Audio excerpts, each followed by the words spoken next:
Be me, 26, night shift security guard at a corporate office building. Basically a professional ghost. My life is a cycle of sleeping while the sun is out, drinking questionable energy drinks, and walking empty hallways at 3 a.m. I like the silence, or at least I tell myself I like the silence. It's better than dealing with people. People are loud, people are messy. People don't understand that 11 a.m. is my deep REM cycle. Which brings me to my problem. Her, my upstairs neighbor. Let's call her Raven. I've never actually seen her face clearly. I've only seen glimpses of black boots, fishnets, and hair that changes color every week. Currently, it's a violent shade of purple. Raven does not understand the concept of quiet hours. To be fair, her quiet hours are my awake hours, but still. Who blasts post-punk industrial noise at 2 p.m. on a Tuesday? Raven does. I lay in bed, staring at the ceiling, watching the plaster vibrate. Thump, thump, thump. It sounds like she's wrestling a washing machine. I grab my broom, the universal weapon of the downstairs tenant. I bang on the ceiling. Bang, bang, bang. Keep it down. Some of us are dead inside and trying to sleep.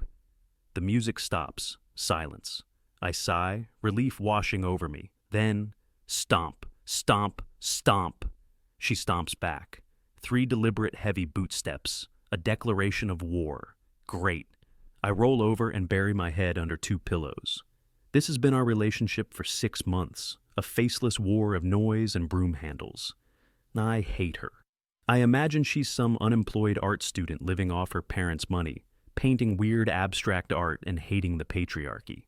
I'm just a guy trying to pay off student loans by guarding an empty lobby. We are natural enemies. Until Thursday. Thursday night, I'm off work. It's pouring rain, the kind of rain that drowns the city. I'm in the elevator, heading up to my 4th floor apartment. I'm holding a wet umbrella and a bag of takeout Thai food. The doors start to close. Suddenly, a black boot jams between them. The sensors panic. The doors bounce open. In walks Raven. She's soaked. Black trench coat dripping, purple hair plastered to her forehead, eyeliner running slightly but somehow looking cool. She sees me. She freezes. This is the first time we've been this close. She looks at my uniform shirt. I haven't changed yet. She looks at my face. She realizes I'm the broom guy. I realize she's the stomp girl. The air in the elevator drops 10 degrees. She hits the button for the 5th floor. She stands as far away from me as possible, radiating hostility. Nice broom handling today, she mutters. Voice is smoky, scratchy. Nice floor stomping, I shoot back. Are you training for a marathon up there? She glares. I was sculpting. It fell. You sculpt with anvils? She opens her mouth to snap back, but the lights flicker. Once, twice. Then, total darkness. The elevator lurches, drops a foot with a sickening clunk, and dies. Silence. Absolute, heavy silence. You have got to be kidding me, I whisper. Great, she says. Just great. I'm stuck in a metal box with a mall cop. Corporate security, I correct, turning on my phone flashlight. The beam hits her face. She looks scared. For a split second, the tough goth exterior cracks. Her eyes are wide. She's breathing fast. Hey, I say, voice softer. It's just a power outage. Storm probably knocked a transformer. She slides down the wall, sitting on the dirty floor, pulling her knees to her chest. I don't like small spaces, she admits, voice tight. I look at my phone, no signal. We might be here a while, I say. I sit down opposite her. I have pad thai, I offer, and I think there's an extra spring roll. She looks at me, then at the bag. Is it shrimp? Chicken. She hesitates, then reaches out a hand. Fingerless gloves, black nail polish, chipped. I'm Raven, she says. I guessed right. OP, I say. And that's how we spent the next 3 hours, eating lukewarm noodles on the floor of a stuck elevator. We talked.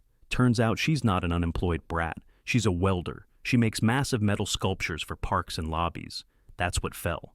A 50-pound steel beam. That explains the stomping, I say. And the uniform? She points a chopstick at me. Insomnia, I lie. The night shift suits me. You look like you haven't slept in a decade, she says, but it's not mean. It's observational. She leans forward, studying my face in the dim phone light. You have nice eyes when you aren't yelling at my floor. My stomach flips. I blame the noodles. The tension in the box changes. It's not hostile anymore. It's thick. She smells like rain and clove cigarettes and something sweet like vanilla. "So," she says, smirking, "what do you do on that night shift? Fight ninjas?" "Mostly I fight the urge to sleep, and sometimes I kick out drunk teenagers." "Sexy," she laughs. Her laugh is low and raspy. I feel it in my chest. The lights suddenly buzz. The elevator jerks upward. We both scramble up. The doors open on my floor. "Freedom," I say. She stands there, lingering. "Thanks for the spring roll," she says. "Try not to drop any anvils tonight." She smiles. A real smile. It transforms her face. "No promises, Rent-A-Cop." She hits the button for her floor. The doors close. I stand in the hallway, staring at the metal doors. I am completely screwed. The dynamic changes. No more broom banging. Now, when she works during the day, she texts me first. "Raven, starting the grinder? Put your earplugs in, old man." Me, "Thanks. Try not to burn the building down." We start meeting in the stairwell for smoke breaks. I don't smoke. I just stand there while she does. I learn things about her. She's fiercely protective. One night, I'm walking home, and an aggressive drunk guy is hassling me for money, getting in my face. Suddenly, a voice from the balcony above, "Hey, back off, or I drop a wrench on your head." We both look up. Raven is leaning over the railing, holding a massive pipe wrench, looking like a gargoyle of vengeance. The drunk guy runs. "My hero," I call up. "You looked helpless," she yells back. "Come up, I made soup." I go up. Her apartment is exactly what you'd expect. Black walls, candles, metal scraps everywhere, vintage horror movie posters. We eat soup, we drink cheap wine, we sit on her couch, which is covered in velvet. The movie is The Crow, obviously. She's sitting close to me. Her knee is touching mine. She's wearing a tank top. I can see her tattoos, sleeves of ink, skulls, roses, geometric shapes. She catches me staring. "See something you like?" "Just admiring the art," I say, voice cracking slightly. She puts her wine glass down. She turns to me. The playful smirk is gone. Her eyes are dark, intense. "You talk too much," she whispers. She straddles me, right there on the velvet couch. She kisses me. It's not a tentative first kiss, it's a claiming. She tastes like wine and danger. My hands find her waist. She's strong, solid muscle under the soft skin. "Bedroom," she demands. I don't argue. The night is a blur of black sheets, tangled limbs, and the smell of vanilla. It's the best night of my life. But here is where the Greentext curse kicks in.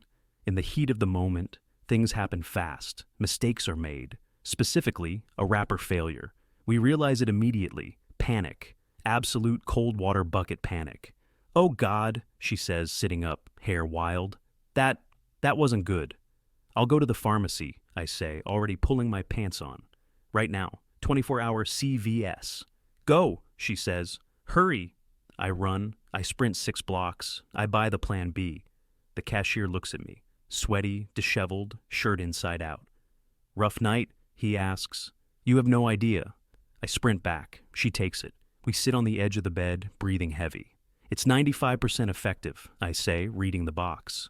"That leaves 5%, she whispers. She looks terrified. This tough metal welding goth queen looks small.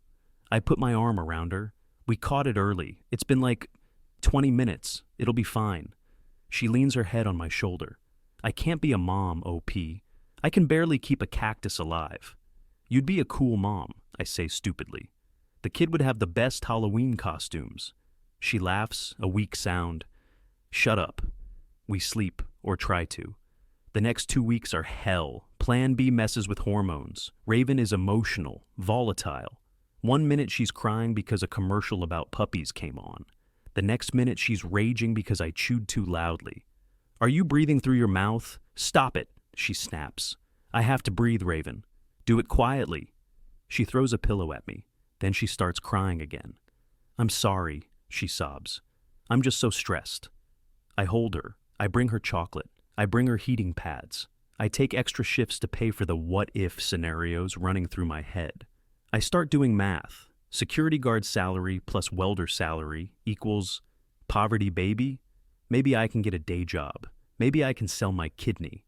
I start looking at crib prices on my phone at work. Jesus, why are cribs $400? It's a wooden cage. I'm spiraling. She's spiraling. We are a spiral. Then the day arrives, or it doesn't. She's late. 1 day late. It's the stress, I say.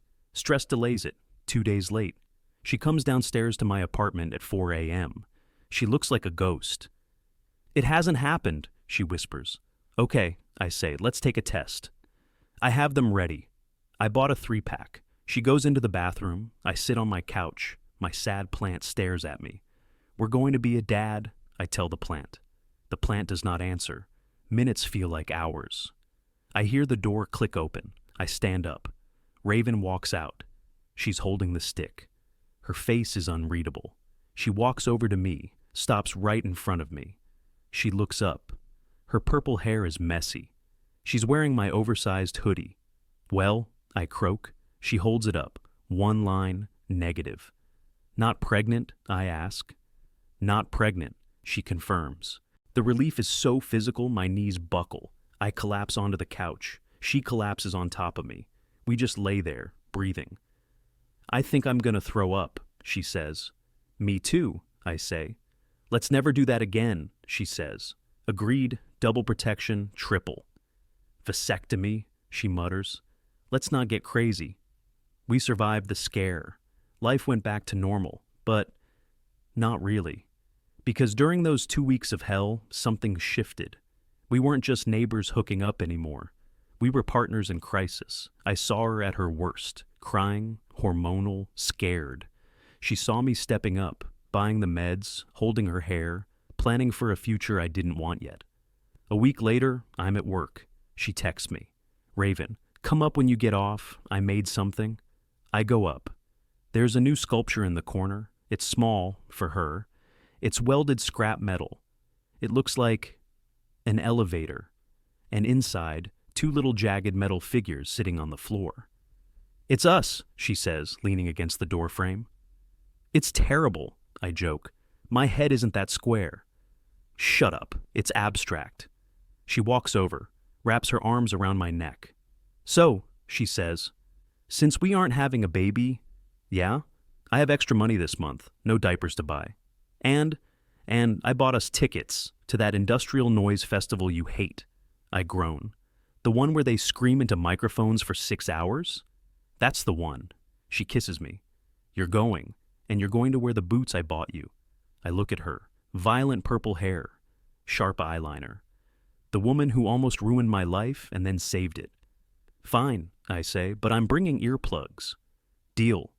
Be me, dating a goth welder who lives upstairs. My ceiling still vibrates when she works, but now I just text her, work harder, I'm trying to nap. And she texts back, come up here and make me. Life is good. Plan B failed to work immediately, but the plan A of my life? Total success.